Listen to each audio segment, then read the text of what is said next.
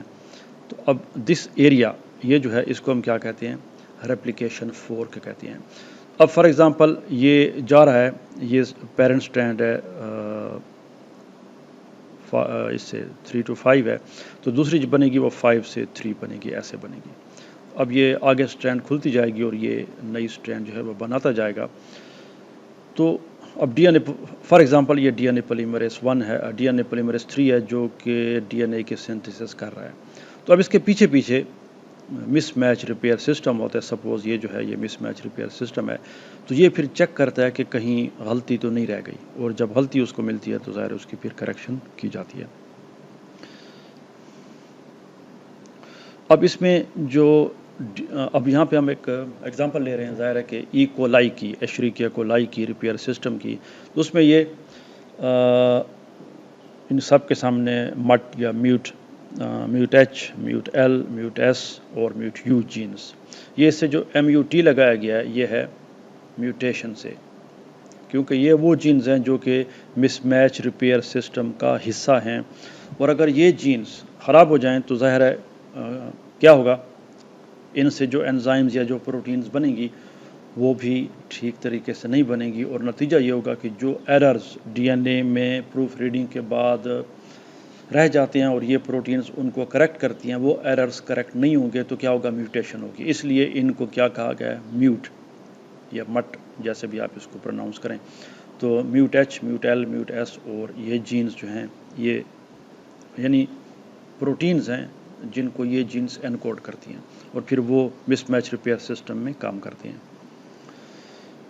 اب یہ کیا کرتے ہیں کہ یہ انکریکٹ بیس کو ریپیئر کرتے ہیں بائی ایکسیشن، اس کو نکالتے ہیں اور اس کی جگہ کریکٹ بیس جو ہے وہ ڈی این اے میں ڈالتے ہیں. اب یہاں پہ ایک بڑا انٹرسٹنگ کویسچن ہے، اور آپ سے بھی کیا جا سکتا ہے کسی بھی سٹیج پہ، کہ یہ آپ کے سامنے ڈی این اے کی سٹرینڈ ہے، اور یہاں پہ اے ہے، اور اس کے سامنے عام طور پہ ایڈنین اور تھائمین کرتے ہیں، تو سپوز ادھر گوانین آ گیا. اب یہ دو سٹرینڈز ہیں، تو پہلی بات تو یہ ہے، کویسچن یہ ارائز ہوتا ہے کہ اس میں کون سا غلط ہے، کیونکہ ہم یہاں پہ ڈیمیجڈ بیس کی بات نہیں کر رہے، we are talking about incorrect base. تو بیسز تو دونوں ٹھیک ہیں، تو اٹ از جسٹ پاسبل کہ یہ اے ٹھیک ہے اور جی غلط ہے، یعنی ادھر ٹی ہونا چاہیے تھا. لیکن اتنی ہی پاسبلٹی ہے کہ یہ جی ٹھیک ہے اور ادھر کیا ہونا چاہیے تھا، سی ہونا چاہیے تھا. امید ہے آپ بات کو سمجھ رہے ہوں گے کہ مسئلہ یہ ہے کہ سیل اس بات کو کیسے سمجھتا ہے، یا مس میچ ریپیئر سسٹم اس بات کو کیسے، جیسے یہاں پہ لکھا ہے، ریکگنائز کرتا ہے کہ ان دو بیسز میں سے غلط بیس کون سا ہے. کیونکہ اے بھی ہے اور جی بھی ہے، تو ہو سکتا ہے اے کے سامنے ٹی ہو، یا یہ بھی ہو سکتا ہے کہ ادھر جی ٹھیک ہے اور ادھر اے نہیں ہونا چاہیے تھا، کیا ہونا چاہیے تھا، سی ہونا چاہیے تھا. تو یہ دونوں پاسبلٹیز ہے، کیونکہ ڈی این اے میں آپ اس بات کو نہیں بتا سکتے کہ یہ کون سا بیس جو ہے وہ، کیونکہ دو سٹرینڈز ہیں، کمپلیمنٹری سٹرینڈز ہیں، تو اس میں یہ سمجھنا کہ یہ ٹھیک ہے اور وہ غلط ہے، اور وہ ٹھیک ہے اور وہ غلط ہے، یہ بڑا مشکل ہے. تو اس کا پہلا جواب یہ ہے، جو کہ اسی میں آگے بھی آ رہا ہے، وہ یہ ہے کہ جو مس میچ ریپیئر سسٹم ہے وہ سٹرینڈ جو کہ نئی بنتی ہے یا جو بن رہی ہوتی ہے، اس کو وہ کیا ہے، اس میں اگر کوئی بیس کی غلطی آتی ہے تو اس کو وہ انکریکٹ بیس تصور کرتا ہے. جو مثلا یہ جو ہے سٹرینڈ، یہ پیرنٹ سٹرینڈ ہے یا ٹیمپلیٹ سٹرینڈ ہے، کیونکہ ابھی ہم نے دیکھا کہ ڈی این اے میں جب بھی ریپلیکیشن ہوتی ہے تو ایک سٹرینڈ جو ہے it acts as template strand, وہ ٹیمپلیٹ سٹرینڈ کا کام کرتی ہے، اور اس کے سامنے دوسری سٹرینڈ بنتی ہے جس کو ہم ڈاٹر سٹرینڈ کہتے ہیں. تو ظاہر ہے کہ جب ریپلیکیشن ہو رہی ہو تو پھر تو ہمیں پتہ ہوتا ہے کہ یہ پیرنٹ سٹرینڈ ہے کیونکہ یہ ٹیمپلیٹ ہے، اور دوسری جو بن رہی ہے یہ ڈاٹر سٹرینڈ ہے.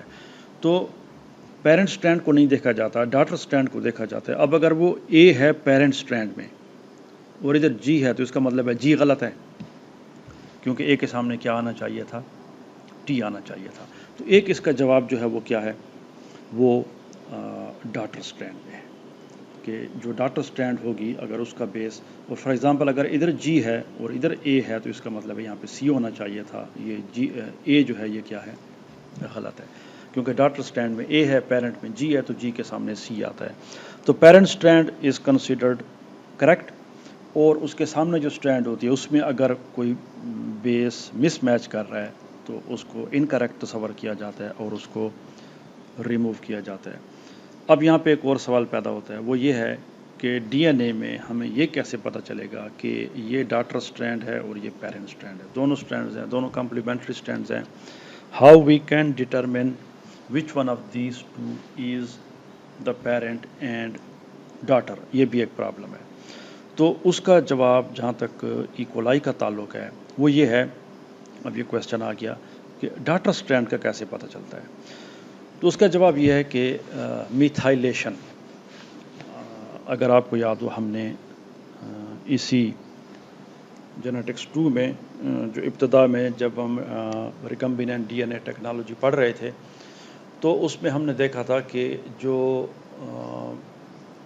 اس کے انزائمز ہوتے ہیں ٹائپ 2 اور وغیرہ دوسرے ڈی این اے کے اندر جو ڈیفینس میکینزم، اس کا ایکولائی کے اندر جو اس کا ڈیفینس میکینزم ہوتا ہے جو کہ اس کو پروٹیکٹ کرتا ہے فیج کے اٹیک سے، تو جو اس میں ریسٹرکشن انزائمز ہوتے ہیں، تو ریسٹرکشن انزائمز جو ہیں وہ جیسے کہ فیج کے ڈی این اے کو توڑ سکتی ہیں تو ویسے ہی وہ اپنے ڈی این اے کو بھی کیا کر سکتے ہیں، بریک کر سکتے ہیں. ان کے پاس یہ ڈسکریمنیشن نہیں ہوتی، یہ پہچان نہیں ہوتی کہ یہ جو ڈی این اے ہے یہ اپنا ہے یا باہر سے آیا، فارن ہے.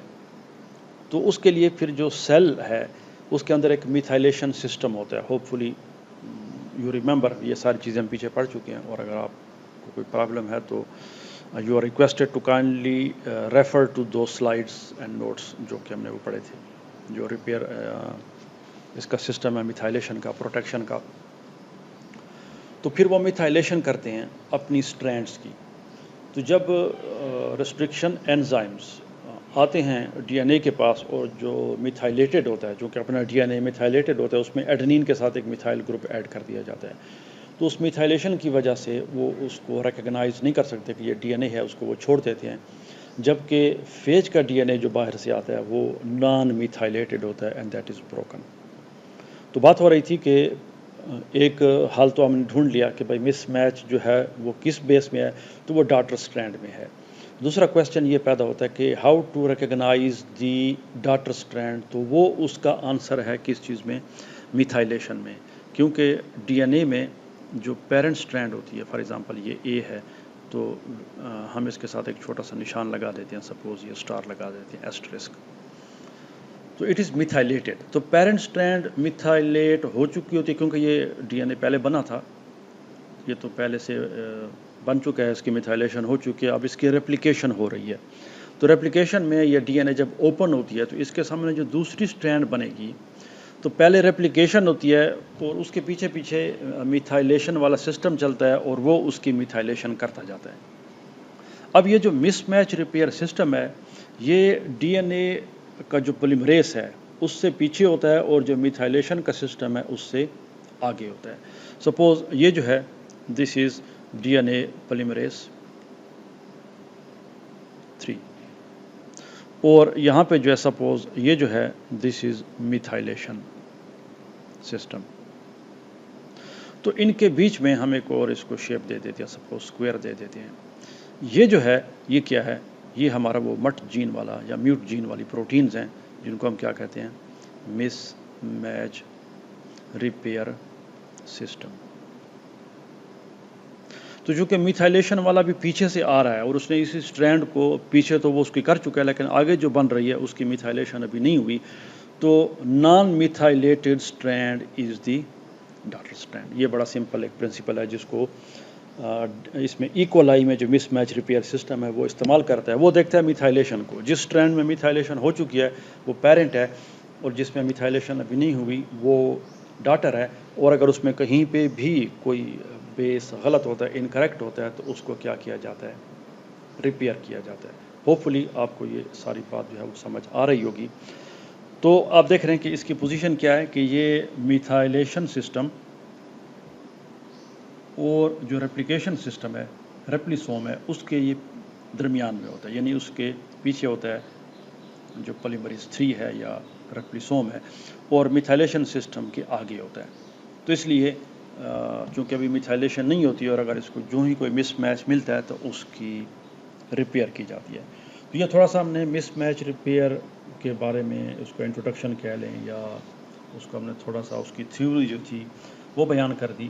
اب اس کے بعد نیکسٹ ویڈیو میں ہم انشاءاللہ اس کا میکینزم دیکھیں گے کہ یہ mismatch how mismatch is repaired, کہ جب ایک دفعہ اس مس میچ سسٹم کو یہ جو چل رہا ہے اس کے پولیمریز 3 کے پیچھے، جو اس کو پتہ چلتا ہے کہ فار ایگزامپل یہاں پہ جو ہے یہ اے ہے اور اس کے سامنے جی آ گیا، تو اب جی انکریکٹ ہے کیونکہ اے جو ہے یہ پہلے سے موجود ہے اور اس کے اوپر کیا ہوگی، میتھائلیشن ہوگی. تو اس کو پتہ چل جاتا ہے کہ یہ جی ہے، دس از انکریکٹ، تو اب اس جی کو ریموو کرنا ہے. تو mechanism of mismatch repair یہ انشاءاللہ ہم اگلی ویڈیو میں دیکھیں گے. Thanks for watching and see you in the next video.